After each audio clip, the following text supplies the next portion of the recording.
Hello everyone and welcome to KZPT Audio with Carl. Going to be sharing a week 1 update out of week 16 of my cut at the moment, almost like the pre-prep of the prep. I am hoping to compete sometime later in the year or potentially next year. So I've really got to get myself back in, not necessarily to drop a lot more weight, which I do have to, but more so the mindset, because I feel like that is the main thing that tends to hold myself back and a lot of other people back when they're trying to drop weight and actually start to look a little bit better, because obviously the actual mechanisms of how to do that is relatively simple. It's actually more so being able to keep doing it for a long period of time. So that's why I wanted to create this little short segment that I'm going to try and do every single week to, I guess, show people that when you are trying to take more care of your body and you're trying to look a certain way and feel a certain way about yourself, it's not just a straight road. It's something that's going to have ups and downs, and it's going to be really hard to continue on and do it week after week. And I want to go through my own struggles because I feel like from a bodybuilder slash personal training perspective, I'm a little bit more forgiving of myself than a lot of people that I know.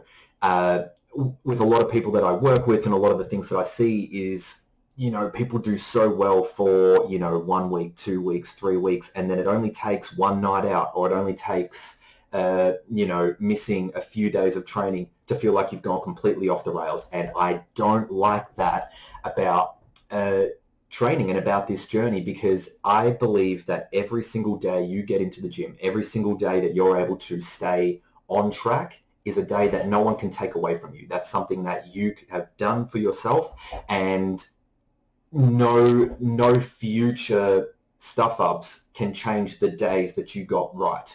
So it's all about managing those days that aren't great and aren't conducive to your goal, to see what went wrong and what's the best ways to sort of get past that. So I have obviously spent the last year to 2 years with completely different priorities. I had a wedding recently, which was just amazing and was worth every every brain cell that had to go into planning that and helping my now wife plan. We had the honeymoon. I've had all my clients that went through a really big phase of wanting to see some changes in their body. So I devoted a lot of time into that, into changing and creating an app for people and my clients to use and actually make sure that their training was on point and I had a better way of tracking them. So my mind has been a little bit more everywhere, and I noticed that during that time, I actually put on a fair bit of weight. So I put on roughly 6 kilos since the start of the year.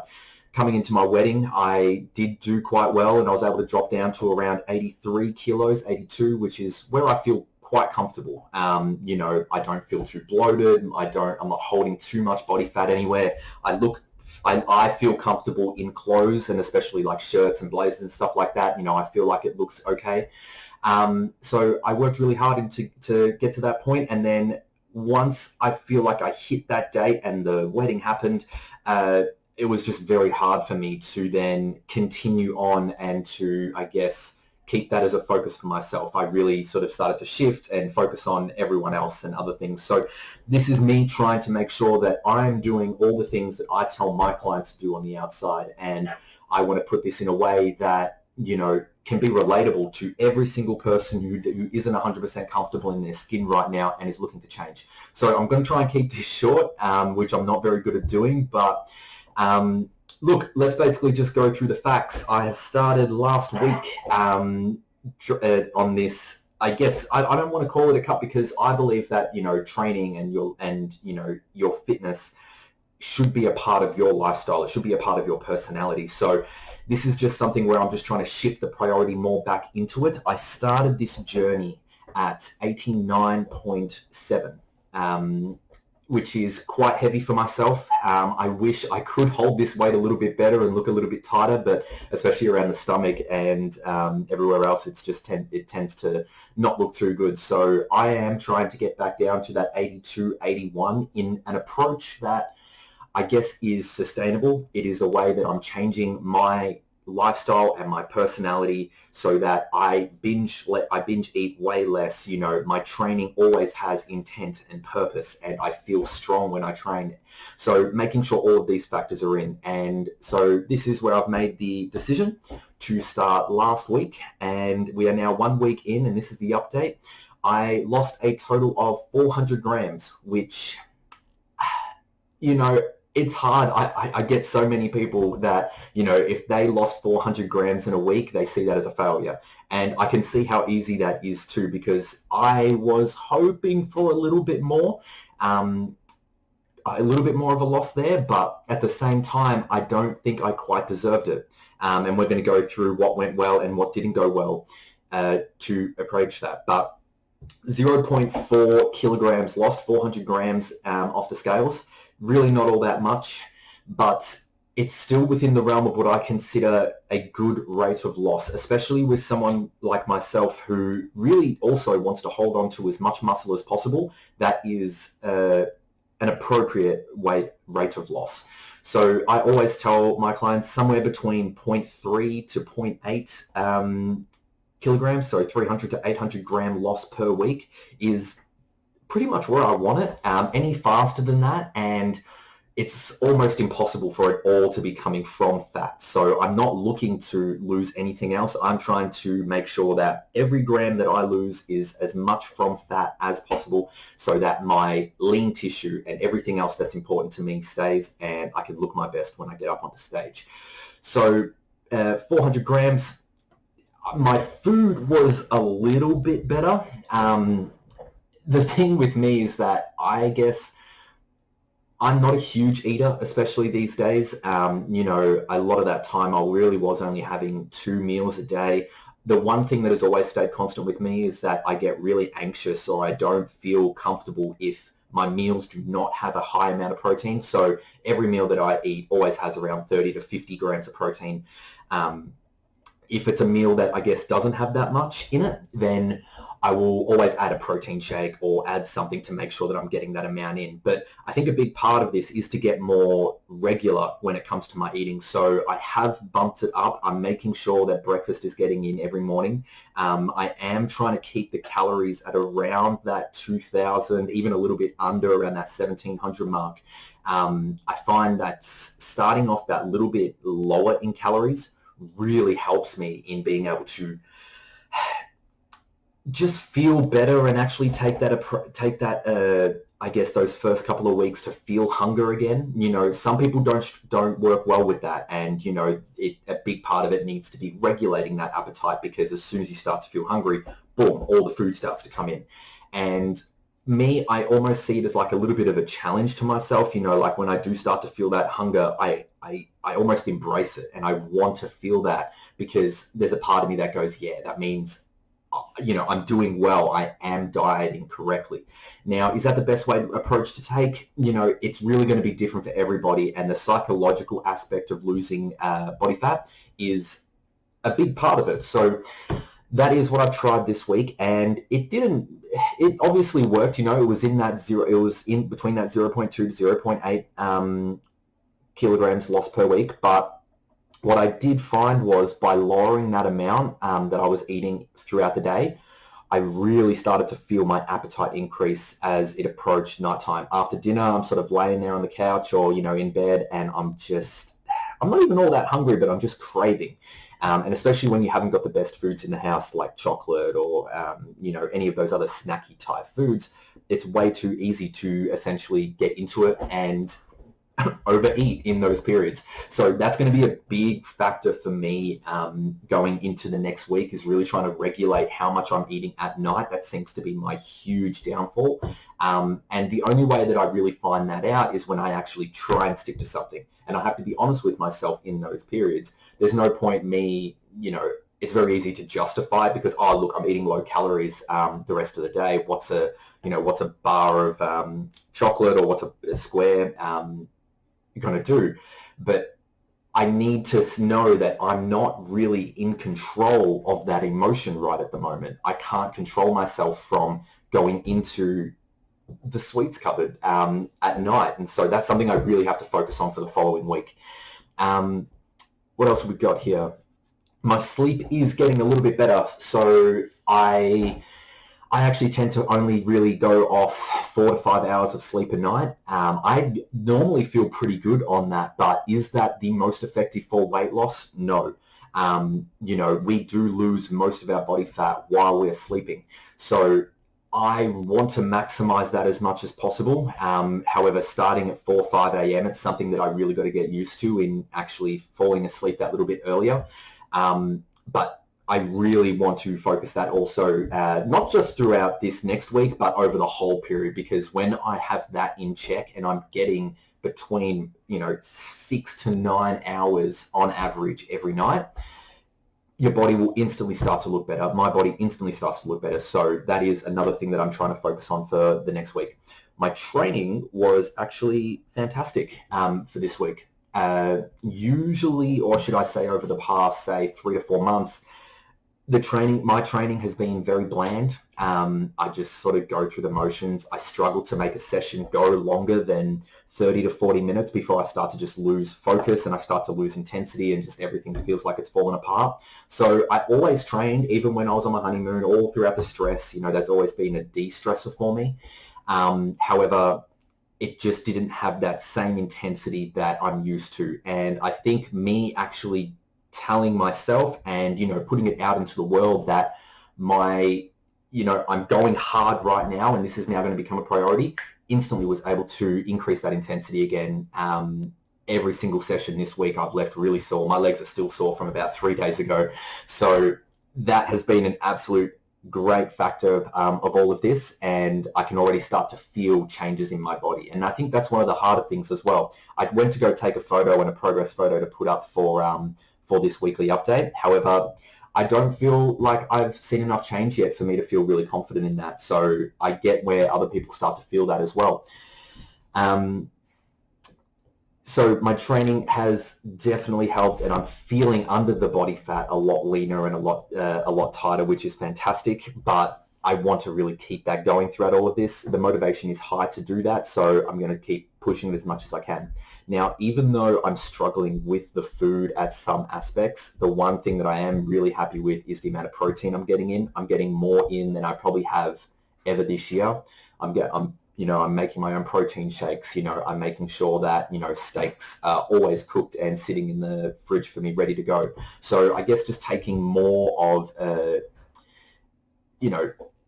not buying the foods that tend to be my weakness and actually buying the foods that make me feel a hell of a lot better, and just pre-cooking them, having them sit there. I still could get a little bit better with the prep, but it is well on its way.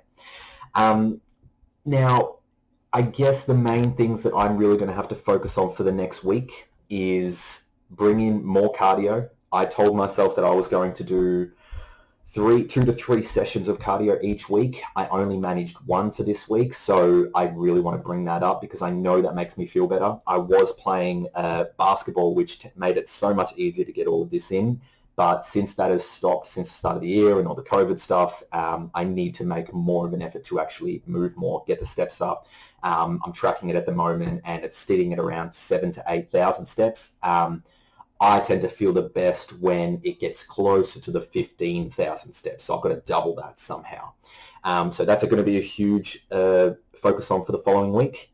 I need to manage that nighttime snacking as well. I don't know about anyone else, but you really got to look at where do you feel like you're not in control of the food. And for me right now, it's when I'm laying there, all the food of the day is done, and all of a sudden I get this huge influx of my appetite just goes crazy.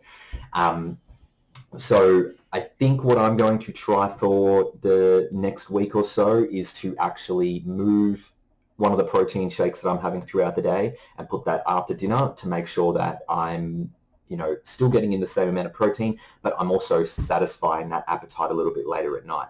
Is it optimal to eat that, really late at night at say 10:30, 11 o'clock at night? Not really. I don't think it makes too much of a difference, but at the same time, I need to make sure that I'm not going in that other direction. So manage the nighttime snacking. The other thing is I did not weigh myself as much as I think is the right amount to weigh yourself. I really only jumped on the scales 2 to 3 times this week, and it wasn't consistent. I weighed myself once at night. I weighed myself, on a Tuesday, on the Tuesday last week, and so I've only really weighed about 2 to 3 times this week, and I have a feeling I may have dropped a little bit more within that week. And so one thing that I really try and tell all the people that I train is, if you're not weighing yourself regularly, but you genuinely want to see change, then you're not giving yourself all the tools to actually know whether it's working or not. You want to know whether your plan is working as fast as possible, right? And so getting more frequent tracking data, I guess, is going to be the most important part to make sure that every day that you're working and you're pushing towards this goal, you can see where it's going wrong, where it's going right. Is it going to fluctuate? Absolutely, but it's going to give you a better average throughout the week. So I really want to weigh myself every morning this week. I don't know why I don't jump on the scales. It's one thing that I tell my clients all the time, and I'm very understanding of how hard it is to keep all of these things in track, because it's priorities. You got to work around so many other things, between your work, between your family life, between your social life, and this whole journey of becoming the best you and the strongest you is a very selfish move. It's a very selfish act, and some people aren't really built that way, and you're going to go through phases where you can be selfish and where you can't be selfish. So I really want to make sure that I'm hitting some of those, and I'm actually tracking a little bit closer to make sure that I'm going where I need to go. So I'm hoping for a little bit more than 400 grams for this week. My calories are definitely low enough to actually make that happen. So we're going to see. I hope this has helped. I really want to make sure that I'm answering any questions that people have along the way. I know a lot of people are in the same boat where, they're trying to just look their best and make sure that they feel really good about themselves. And, my journey, I'm very confident that in the next 16 weeks, I'm going to feel a really big change within myself. I'm giving myself more time to make that happen than usual. I'm usually more of a 10-week, 8-week, 12-week kind of person, and then I completely rebound. So I'm taking this longer approach because I want this to be something that I don't rebound off again. The first competition that I did, I lost 18 kilos in around 6 months, and it only took me about a month to put it all back on. The second comp, the same thing. I lost about 13 kilos, 14 kilos, and then only took me about a month to 6 weeks to put it all back on. So every time that I'm doing all of this and I'm dropping the weight and I'm taking this all or nothing approach, I'm rebounding extremely hard. And anyone who says that, once I reach that weight, I can maintain it, it's not as easy as it sounds, because if you're doing it from a way where it's not a part of your personality, you're going against the grain every single day. And yes, you're training well and you're eating right and you're seeing the results, but you're not actually enjoying the process, and you're counting the days until it's over, and you're counting the days until your holiday gets here, or, that end date is there. What's going to happen as soon as you finish? You just binge and you let go, and you take away all of those things that you worked so hard for, and all those habits that you built can be taken away in an instant. So I'm trying to, I guess, vocalize and, share the fact that it is a daily, you have to find the daily practices that work well for you. So, making sure your water is in every single day, making sure you know where your nutrients are coming from. If you're not getting enough from your foods and you have a very bland food plan and you don't like to change your food that much, then you've got to be taking the supplements to counteract that. If you try and change your food every single day, then, that's going to make it harder as well, because you need consistency within that diet to know what's working and what's not. So, I want to take this time to, I guess, retrain my mind that instant gratification is not what I'm after right now. I'm after that delayed gratification. I actually want to feel that suffering in this period when I'm trying to make it work and I'm trying to achieve a goal, so that I can actually get there. But every time that I just go, I have that thought of I've got that appetite, and I go in and just, have one bite of chocolate or I have one bar that, that I'm not meant to have, I'm giving into those urges, and that is, I guess, inhibiting me, and it's not really helping me reach my goal. So those are the sort of things that are going through my mind for the following week. It's still early days. I want to just keep everyone updated and help as much as I can on anyone else that is going through this journey. But that's what I really wanted to get out. I wanted to do this next week. I, hope for a slightly better result and feel even more on track. But so far, I'm pretty happy with how it's all going. If you have seen, if you're seeing this and you're watching this, I really hope that you can follow me on all my social medias, Coach KZPT, and I hope this helps. All right, I'll speak to you all later. Thank you. Bye.